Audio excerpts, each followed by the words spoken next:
Hello guys, RMP792 here, and well, continuing on with my attempt to record a couple of vlogs every week, I figured I would talk this week about an entertainment medium that a lot of you probably forgot existed. Books. Yeah. Yep.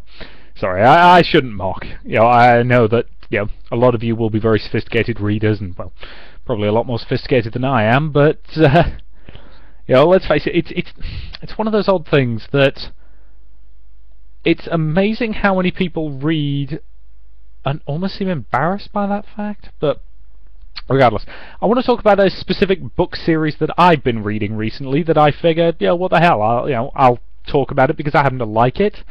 And well, basically these vlogs are mostly going to be me waffling about stuff that I like.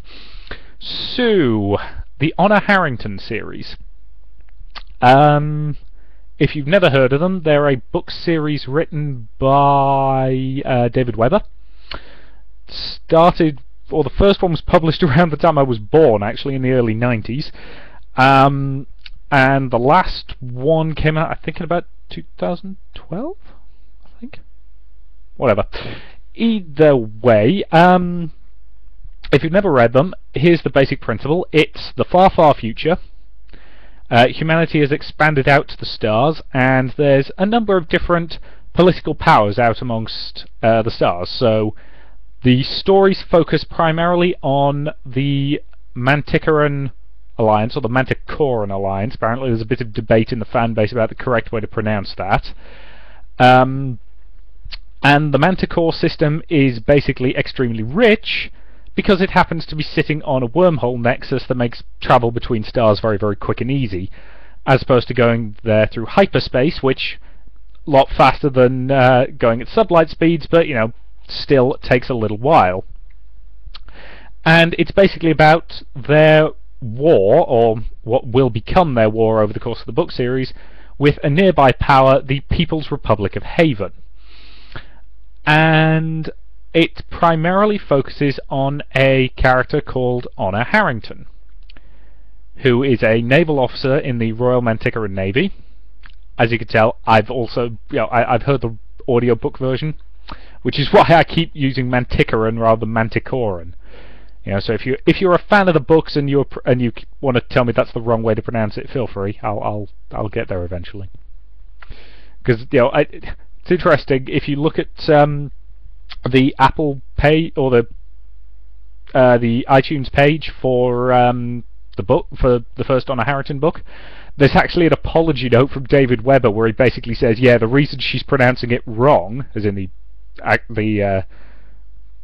narrator, who's Alison Johnson, and he admits the reason she's narrating it, she keeps pronouncing it Manticoran, whereas he intended it to be Manticoran, is that there was a miscommunication between the two of them while she was preparing to record them, which led to her believing it was pronounced wrong, and and he apologises because he freely admits that one was entirely his fault. But anyway, and these books very deliberately have an awful lot in common with the Hornblower series. To all intents and purposes, this really is tall ships in space. And let's face it, Star Trek is often described as tall ships in space, and it kind of is. It's a lot of the same basic principles. And I really like that, because let's face it, I'm a bit of a historian at heart. I'm this odd mix of historian, scientist, and nerd. Actually, the last two go together pretty well, but in terms of stuff I'm into. But so the book series basically follows the character of Harrington, who is a naval officer in the Royal Manticoran Navy. And she, at the beginning of the first book, has basically been given her new command, a light cruiser HMS Fearless. And I maintain the entire reason that the Manticoran political system is a monarchy is so that Mr. Weber could name every ship HMS something. Maybe he had really good narrative reasons for it, maybe, but I maintain it was just because HMS is the best sounding thing for a ship to be called. That's just because I'm British. But there are a lot of very clear historical parallels. You know, that there is a reason, again, why the narrator of the audiobook versions, Alison Johnson, gives the People's Republic of Haven French accents, because they are clearly the French, albeit with a bit of Soviet Russia thrown in a bit later. But anyway, I'm getting ahead of myself. And it's basically a book series about this naval captain, and in the first book she basically gets given a terrible job. She gets sent to Basilisk Station, which is basically the Navy's equivalent of Siberia, because her ship has been modified in a way that it's a completely new weapons loadout, and as such it doesn't work the way it's supposed to. Yeah, it's an interesting idea, but one that's never really going to work.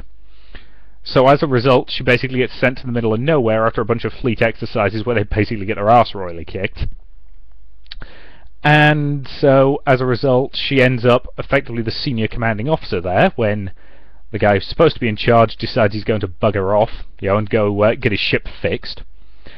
And she basically has two options. She could become yet another screw-up sent to this station and just, you know, resign herself to the idea that she's going to be stuck there for a while and it's going to be awful. Or she could do her goddamn job and do it well. Guess which option she picks. And it's basically, you know, this ongoing story of a naval officer who everybody realises is actually a damn good captain and a damn good commanding officer. And, you know, as you go through the series, you know, she gets promoted and so on and so forth. But it's a very, very good book series, and it's got a lot of stuff I like. It's got some really interesting political stuff. You know, most of the fourth book basically is all about the political problems of the Manticoran political system. You know, so for example, well, she basically ends up pissing off the House of Lords, and, you know, as a result, she ends up you know, getting held as a captain for a lot longer than she should have. You know, there's a comment that the Admiralty, if it was up to them, would have promoted her to Rear Admiral bloody ages ago. You know, they'd probably have skipped her right over Commodore. You know, but unfortunately the House of Lords doesn't like her, so she's stuck. And, you know, it's got some good personal stuff. There's a lot of, you know, very good characters. It's also an interesting war story in that it tells both sides of the war. You know, quite often war stories will basically follow one side and they're the good guys and that's it. No, this one very much shows that there are good people and complete tossers on both sides of the war. And, you know, you feel bad when some of the, you know, Havenites get killed, because some of them are decent people. You know, don't get me wrong, there are plenty of complete, clear bad guys, and that's absolutely fine, but it's also got a really impressive sense of scale, and more importantly, it's got a sense of escalation. Because in the first book, you know, she's in command of a light cruiser, you know, and that's firing sort of, you know, 10 missiles in an entire full broadside, because, as I said, there's a lot of, you know, allegories to sort of classic naval combat. So for one thing, their ships, basically, the way their drive system works is it basically generates a massive gravitic field above and below their ships, which basically makes them completely invulnerable from the top and the bottom. So the only way you can hit them is to hit either the very vulnerable front or back, or you can hit them along the sides where they've got much, much weaker protective walls, or protective side walls as they're called, which are basically shields. And because of the way their weaponry works, they basically use full broadsides to fire the maximum number of weapons at once at each other while staying as covered as possible. You know, so rather than having the line of battle, which is, you know, the traditional naval idea, they have the wall of battle because they're operating in 3 dimensions. So as I say, she starts off with HMS Fearless, which is a light cruiser, which is, you know, teeny tiny in relative terms. You know, and that's throwing out sort of 10 missiles a broadside at most. And by the end of the book series, you're talking massive fleet engagements where they're throwing out hundreds of thousands of missiles in one massive volley at a time. You know, so, and the whole thing escalates in ways that feel really natural and really good. They're also really well written books. You know, I would strongly recommend them. I would actually really recommend the audiobook versions, which were produced by Audible, because I happen to like audiobooks. Some people, you know, give you that whole, oh, but why would you want an audiobook? You could just read it yourself, or what, you know, why would you want an audiobook? You know, what's the point? My honest answer is, there's a lot of stuff you can do while listening to an audiobook. You know, I quite like to walk. So I'll go for a walk and I'll listen to an audiobook, or I got many a year ago, I got bored one day, ended up going for a bit of a walk while listening to an audiobook, and 15 miles later I got home. Yeah. Yes, I accidentally went for a 15-mile walk. Didn't intend to do it, but these things happen. But I'm trying not to give too many plot points away, but Honor herself as a character is very interesting because she is, she's quite physically imposing. She's a very talented martial artist, and she's a cold-blooded killer. When push comes to shove, she will kill people, and she doesn't feel regret about that. It has to be done. But she's also a very sympathetic character because, again, she will kill when she has to, but that doesn't mean she enjoys it, that doesn't mean she wants to do it. But if it's necessary, she will. And I think that's quite a good way to have a protagonist. Because you can really feel for what she's doing some of the time. Whenever her people are getting killed in firefights, because this is not one of those stories where one foe engages the other and you're guaranteed to come out completely fine. No. Even in the victories they win, some of their people are going to die, because that's the reality of war. And these books are really good at conveying that.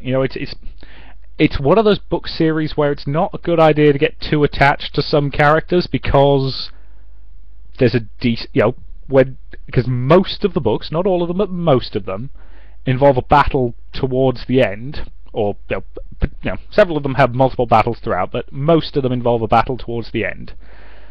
And quite often one or more main characters from that book will get killed in that engagement, and that is to be expected in war.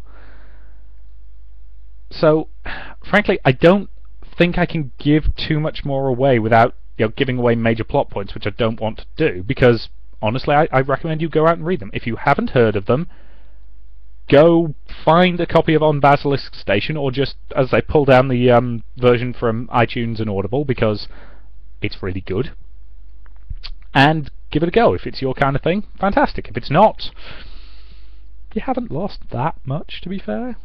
Hell, the ultimate art of going to a bookstore is picking up a copy and sneakily reading the first chapter without the bookstore clerk noticing you're doing it. And if that makes you decide, yes, I feel like giving the rest of this book a go, fantastic. If not, you've lost absolutely nothing apart from a little bit of your time. So, that's the Honor Harrington series. I strongly recommend it. It's definitely worth a read. And I may well talk about other books that I like at some point in the future, but until then, thank you very much for watching.